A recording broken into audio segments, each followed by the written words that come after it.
Hi, I'm Ron Angeles. Hi, I'm Andrew John Puen. And sasagutin namin ang mga question nyo from Reddit and TikTok.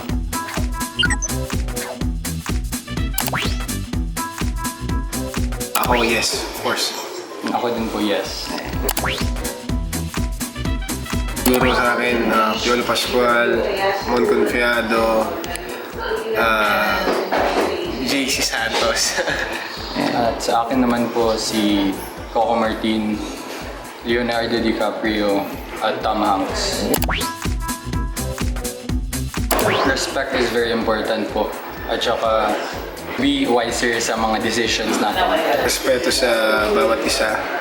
And hanggat maaari kung kaya natin wag nang ipakalat pa yung mga ganito kasi it's not a good thing. And yun lang, tulungan natin yung bawat isa lalo na pag nasa industriya.